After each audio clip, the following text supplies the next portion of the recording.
Halo kalian, apa kabar semuanya? Oke, di video kali ini gue mau bahas sedikit tentang hasil pertandingan Liga Champion yang baru saja selesai ya. Oke, di pembahasan kali ini gue hanya bahas sedikit beberapa pertandingan yang penting saja yang tim-tim besar ya.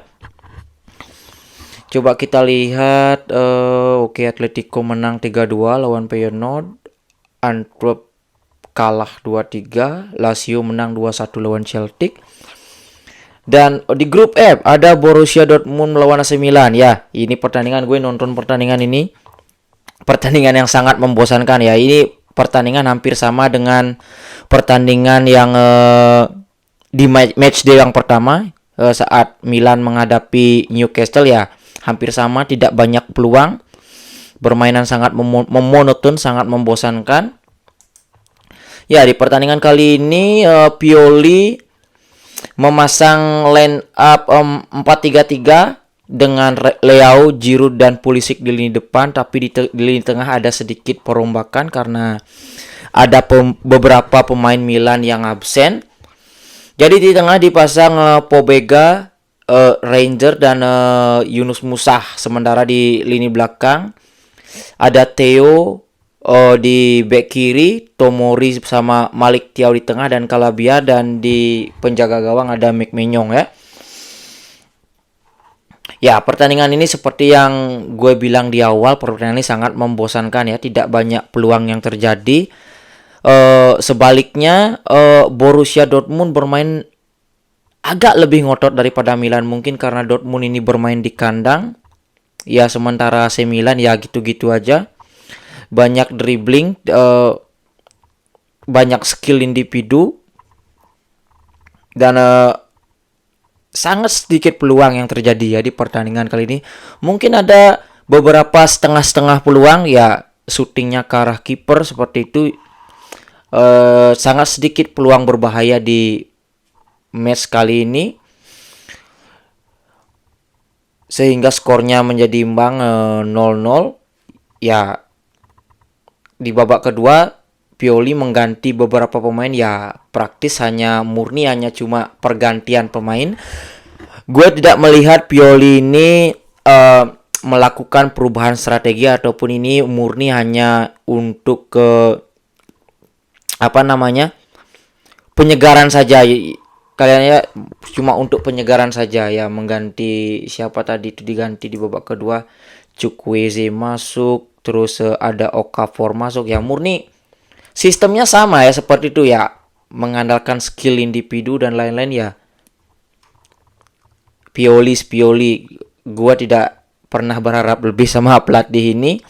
Padahal dengan materi pemain Milan ya, tahun ini ya, setelah bursa transfer musim panas, Milan melakukan pembelian yang cukup bagus menurut gua, mendatangkan beberapa pemain-pemain yang lumayan bagus ya. Tetapi gue rasa Pioli ini tidak bisa memanfaatkan potensi skuad ini. Seperti itu. Gue lanjut ke match selanjutnya. Ada ya, ini Newcastle melawan PSG. PSG kalah dengan skor 4-1 ya. Ini gue mau bahas ya. Kita lihat dari line up kedua tim terlebih dahulu. Dari Newcastle ya. Newcastle bermain dengan 4-3-3 dengan Nick Pope di penjaga gawang, Trippier, Lascelles dan Fabian Schär di back tengah, dan Burn di back kiri. Longstaff, Guimares sama Tonali di tengah, dan di lini depan ada Almiron, Isak dan Anthony Gordon. Sementara di PSG seperti biasa Donnarumma di penjaga gawang, Lucas Hernandez di back kiri, Skriniar dan Marquinhos di back tengah, Hakimi back kanan, dan dua pivot yaitu si Emery dan Ugarte. Sementara kali ini Kylian Mbappe bermain sebagai sebagai false nine ya, sebagai di belakang striker. Jadi si Enrique ini memasang 4 penyerang sekaligus, yaitu Kolo Muani, Kylian Mbappe, Dembele dan Gonzalo Ramos. Ya, coba kita bahas sedikit jalannya pertandingan. Ya, di awal-awal pertandingan PSG ini berusaha apa namanya? Berusaha menekan, membangun serangan, tetapi cukup kesulitan ya karena pressingnya Newcastle ini luar biasa, pressingnya tinggi dan gimana ya? Newcastle ini pressingnya itu bisa sampai 3 sampai 4 pemain loh. Bahkan sampai ke defensive line-nya karena PSG ini eh, yang ditangani Enrique ini dia selalu berusaha membangun serangan dari belakang, selalu dari penjaga gawang, umpan-umpan pendek, passing-passing pendek, tetapi terus tidak dikasih kesempatan, tidak dikasih ruang oleh Newcastle sehingga PSG ini sangat sulit membangun serangan. Akhirnya PSG jebol pada menit ke berapa pokoknya awal-awal babak pertama. Ya, PSG jebol oleh Almiron di menit ke-17. Ya, ini gol pertamanya Newcastle ini murni ya seperti yang kita saksikan, ini giveaway dari defendernya siapa namanya? Defendernya PSG yang salah umpannya itu berhasil dipotong oleh salah satu pemainnya Newcastle dan diumpan ke Isak shoot tetapi bisa diblok oleh Donnarumma. Akhirnya bola rebound itu berhasil di-shoot lagi oleh si Almiron dan gol ya. Oh ya, ini blunder dari Marquinhos. Ya, menurut gue Marquinhos ini bagus ya, tapi entah kenapa di laga-laga penting seperti ini kadang-kadang dia bikin blunder yang gak jelas seperti itu. Kayak beberapa musim lalu dia bikin 2 atau 3 blunder saat lawan Madrid saat main di kandangnya Madrid. Ya, ini bagus tapi gue nggak ngerti juga. Dan akhirnya Newcastle berhasil kembali cetak gol di menit 39, kali ini Darren Burn ya.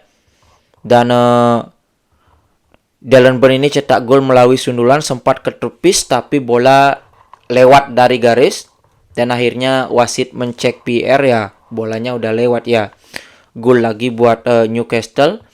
Bisa kita lihat ini PSG sama sekali tidak bisa mengembangkan permainannya. Mungkin PSG bisa lewat sekali 2 kali tapi ya gue melihat timnya PSG ini gimana ya?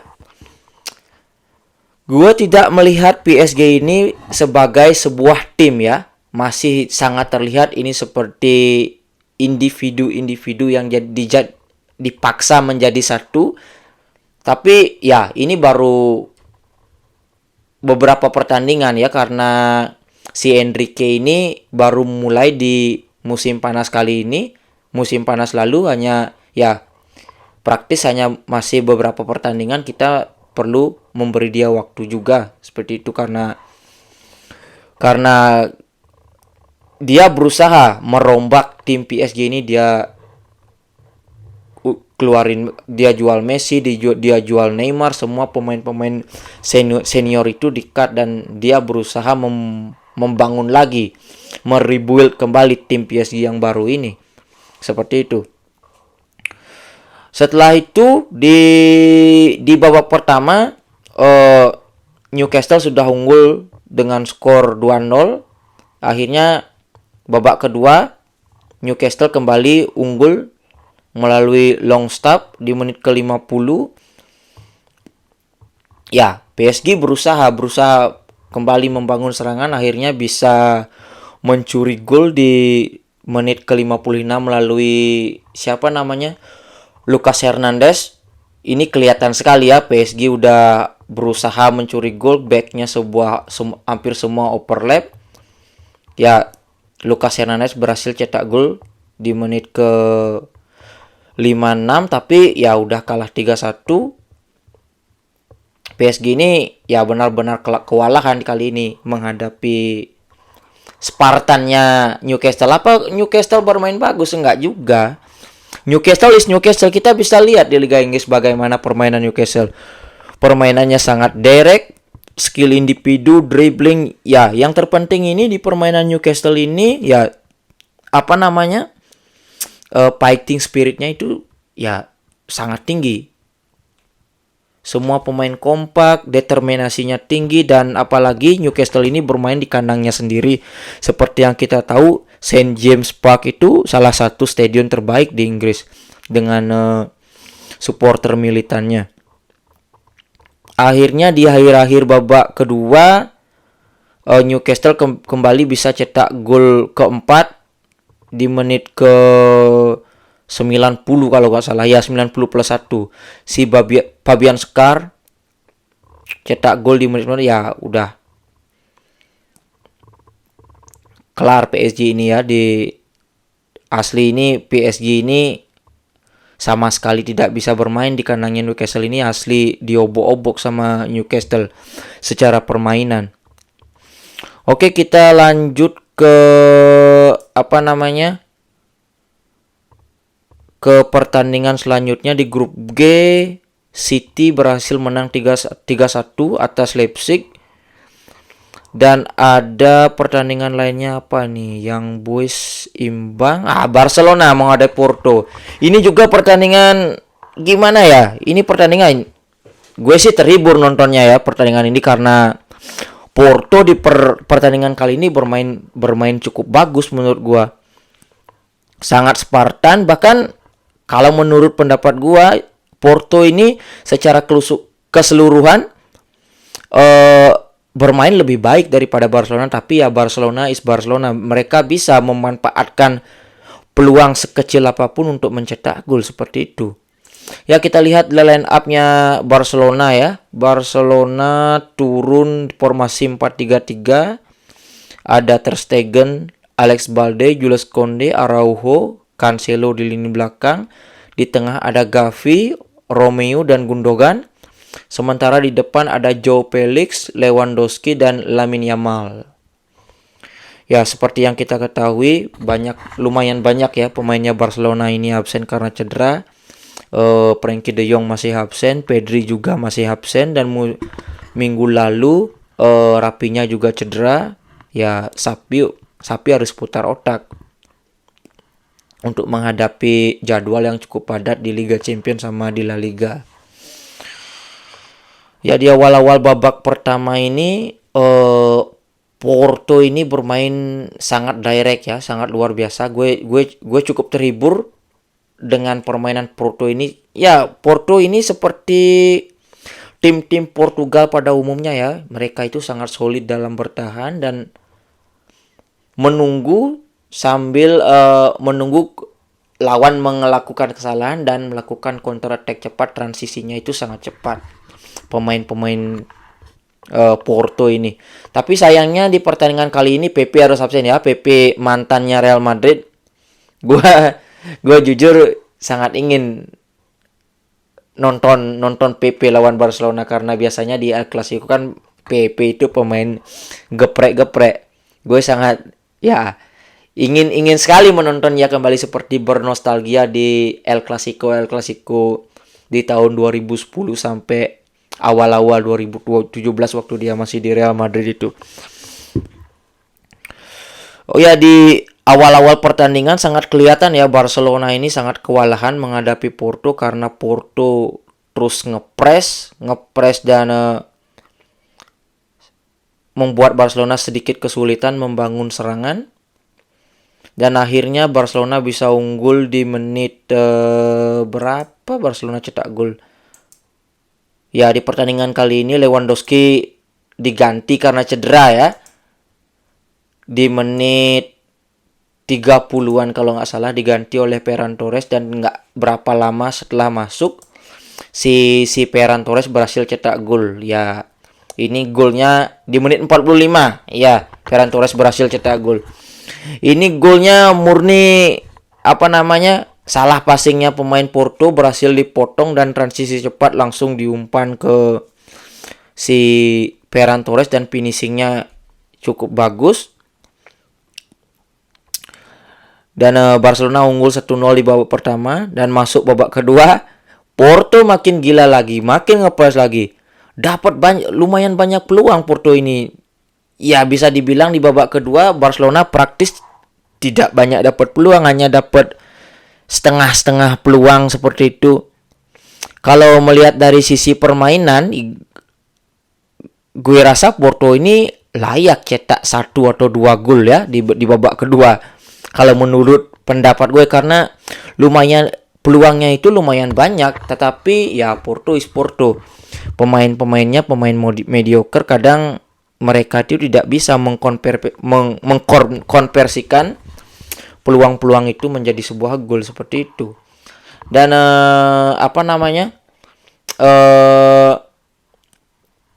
Porto ini di babak kedua sempat mendapat penalti handballnya si Cancelo, tetapi setelah dicek VAR ternyata pemainnya Porto itu terlebih dahulu handball, jadi penaltinya itu tidak diberikan, penaltinya itu tidak sah.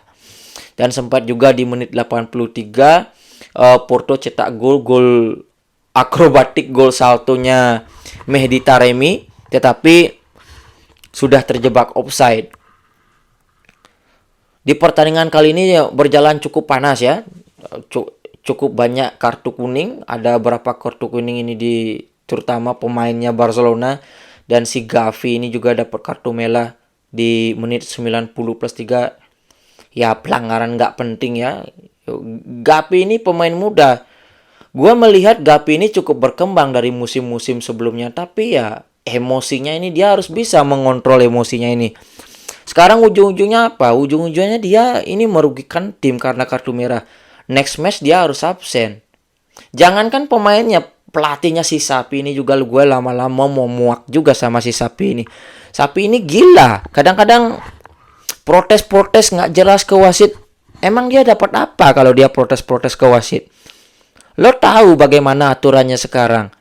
Kalau lo protes ke wasit itu lo udah pasti dapat kartu kuning. Apa kalau lo protes lo bisa mengubah keputusan wasit? Ya enggak.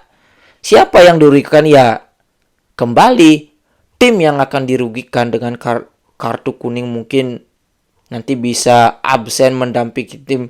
Begitu juga dengan pemain. Ya gue rasa si Sapi ini harus banyak belajar dari pelatih-pelatih senior ya.